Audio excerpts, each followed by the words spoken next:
Hey everybody, it's Doug Green. I'm the publisher of Technology Reseller News, and I'm very pleased to have with me Nima Hakimi, who's the CEO and co-founder of Convoso. Nima, thank you for joining me today. Yeah, it's good to be here, Doug. Thank you for having me. So we're going to be talking about a topic that we've talked about a lot around here, but from another point of view. Typically, a lot of our discussion has been about the efforts to essentially mitigate fraud calls, mitigate spam, mitigate and reduce the amount of activity there, and then also to improve the ability of legitimate calls to come through. We are today talking about legitimate calls.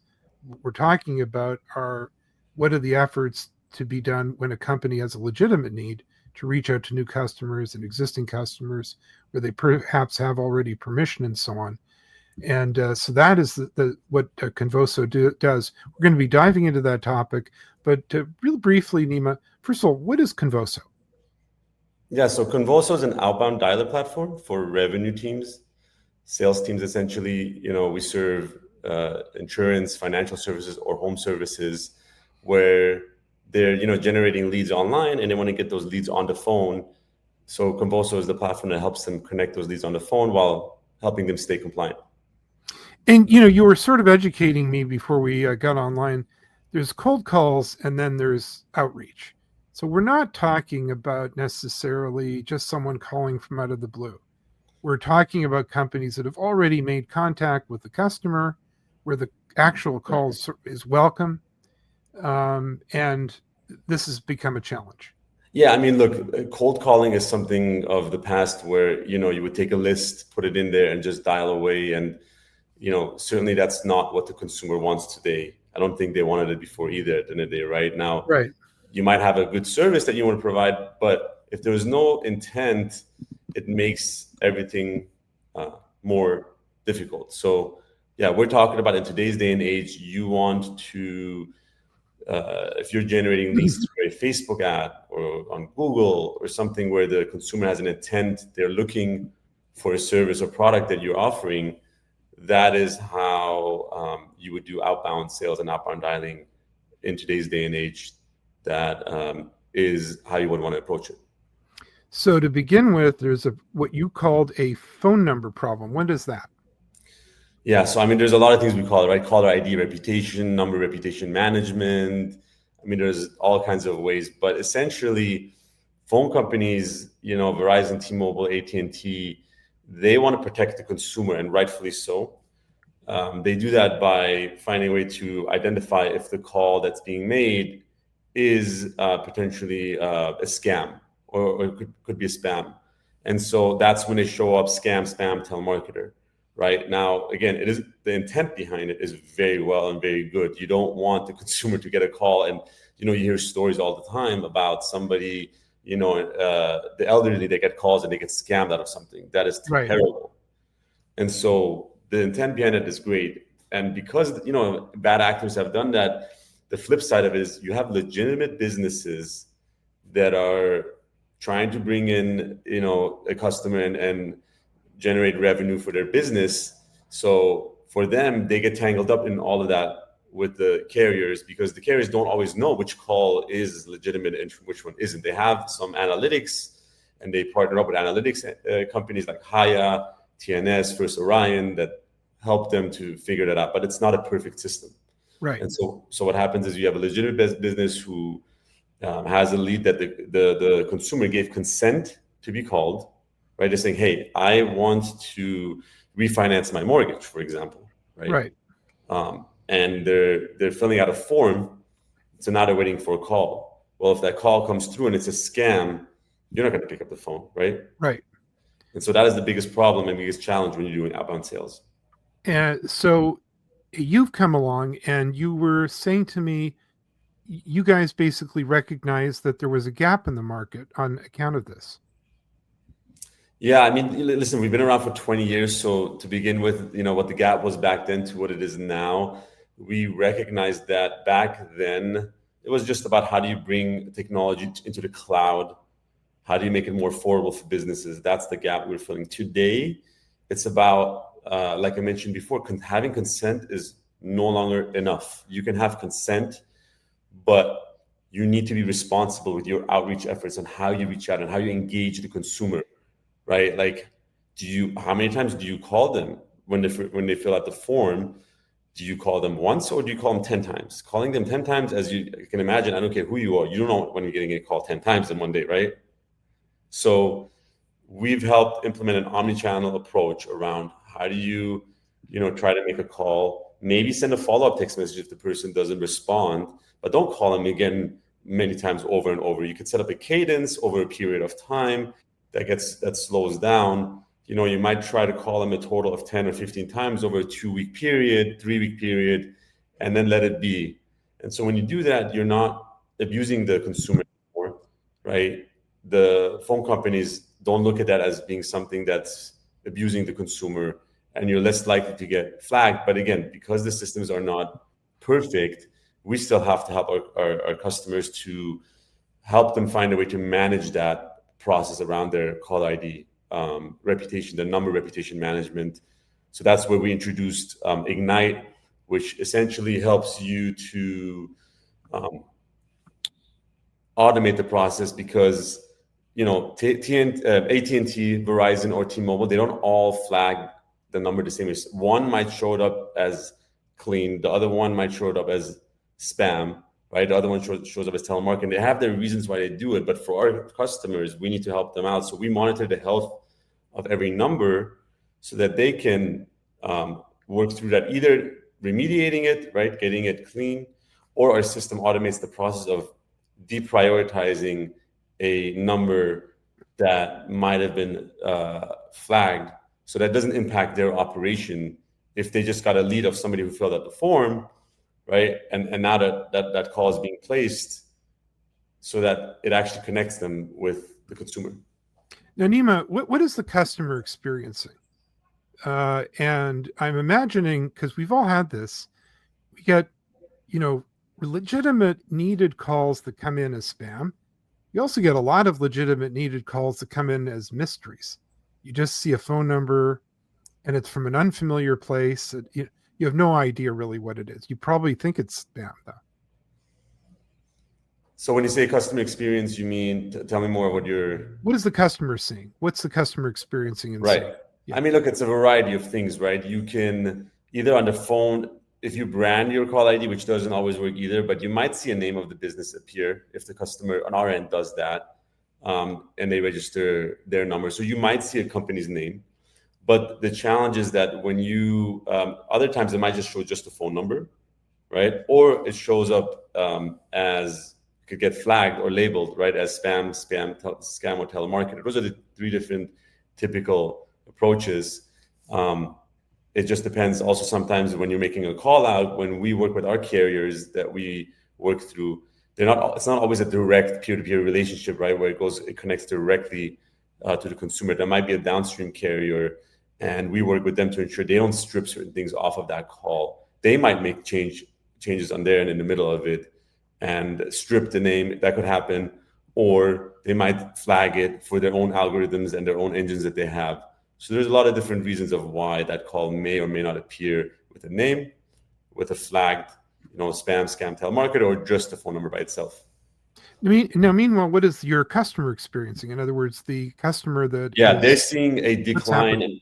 They're seeing a decline in contact rate. What our customers care about in their business is, listen, if you're generating 10,000 leads, depending on what type of lead it is, you're spending hundreds of thousands of dollars on those leads. It's not cheap to run ads on Google and Facebook, right? So they're experiencing a decline in their contact rate, which essentially means the percentage of leads that you get on the phone. And now their inside salespeople are sitting there waiting for calls to connect. So now they're wasting, their efficiencies drop. They're spending money both on the leads, both on labor that's not being productive by being able to hit their sales targets, their revenue goals. So it's a very, very big problem. And when Ignite comes in, what happens? So what Ignite does is that, one, it makes sure to look at the contact rate of all of the numbers that you have. So if you're having different numbers for different campaigns for your caller ID, it looks, is there a decline in contact rate on your numbers? And if there is, it starts to, through AI, self-manage itself on picking the best number for the lead that's being dialed. And it does that through some intelligence that we built in. It's proprietary information on, what we do. We look at the customer's account, and we look at history within their account to optimize it. But also, again, to deprioritize a number that has gotten falsely flagged by the carriers, so that you're not using that number by itself. So it's doing some dialing optimization by picking the best caller ID in real time that's going to get connected. And to be honest with you, it's frustrating it's got to this point, right? Because at the end of the day, ultimately, you want to just let the call get through if you have consent from the consumer, and be able to have that call go through. But the problem is that the carriers don't have a perfect system on how they define what is considered to be a valid call and what's not. If they gave you a best practice, hey, do this, and as long as you follow this approach or this method or this many calls or whatever it is, you'll be fine. But no one knows. It's a black box. And that's the challenge that everybody's dealing with. So for us, we're trying to turn that black box into something that you have a little bit more control over by automating what we call the DID, or number lifecycle management, within your calling, by making sure you have a sufficient number of caller ID numbers within your account, and using the best one that will get you the highest contact rate possible in real time. Whereas other platforms out there, you're only aware of the problem after the fact, meaning you find out that your contact rates have declined for a while. You have to go through the process. Do you get a new number? Do you go back to the carriers and remediate the number and try to get it cleaned? Well, guess what? In that process, you're talking about maybe days where you had that number being used, and that's lost revenue, which, when you're talking about an inside sales floor of 50 or 100 people, it's very costly. You're talking about opportunity cost. You know it as well as I know. When a consumer goes online and they shop, they're shopping for more than one. They're not just going to one service provider, right? They might be reaching to multiple. And if you did not get a hold of them, which is where speed to lead comes into place, right? Is how quickly can you connect with the consumer? Somebody else may have already sold them and you lost that opportunity. Whereas with us, it's all done in real time. We're making sure that you have the best chance to connect with the consumer when they want to be spoken with. Nima, as we we're almost into 2026. What's coming up for your company? Good question. I would say everybody obviously talks about AI. For us, it's really about integrating it. There's a lot of, I would say, hype around agentic AI and voice agents. I think it has its place, as we work through where does it find its place for us to incorporate that into the platform. That's an area that, we're exploring to see what's the best use case for our customers.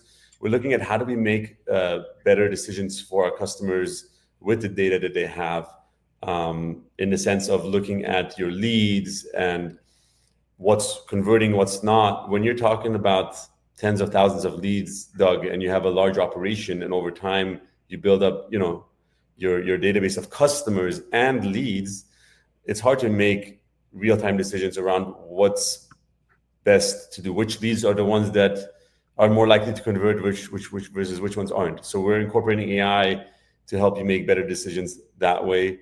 Further automating the day-to-day management of the system so that it can more autonomously manage things for you. Essentially, freeing up the human from administrative tasks, just like everybody else wants to do. Operating a dialer is not a simple task. You have to stay on it, again, to ensure that your salespeople are productive, they're getting calls, compliance, you're not abusing the consumer. So all of that requires a lot of management, where we're looking to really amplify their impact by automating processes to help them make better business decisions in order to generate revenue while staying compliant. Nima, I really want to thank you for joining me today. This has been very interesting. Like I said, we often take it from the other point of view. How do we mitigate all those calls?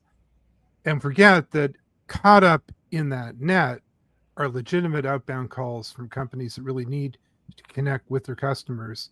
So I want to really thank you for coming on board here today and discussing this, telling us a little bit about Ignite. Where can we learn more about Convoso and your product? Yeah, if you just go to convoso.com, you can learn more about it. It will tell you everything you need to know. And like you said, it was very interesting. And I'm starting to hear much more about this. That you guys think that in the coming year you're going to be using AI to sort of basically that data that we already have to put that to use. Yeah, in a big way, right? You have data warehouses that people set up, but like, what do you do with it after the fact? For us, we're finding that you can have a lot of insights that you would have never been able to discover without the power of what AI does. So that's what's really exciting us as well. I really want to thank you for joining me today. This has been very interesting. Nima Hakimi, everybody, CEO and co-founder of Convoso. Get in touch with these guys. It's very interesting stuff. Oh, I've almost forgot. You have room for partners and MSPs? Yeah, Talk to we those do. guys? Okay, Yes, great. sir. So it's a good opportunity. All right. Well, thanks very much indeed. Thank you for having me, Doug.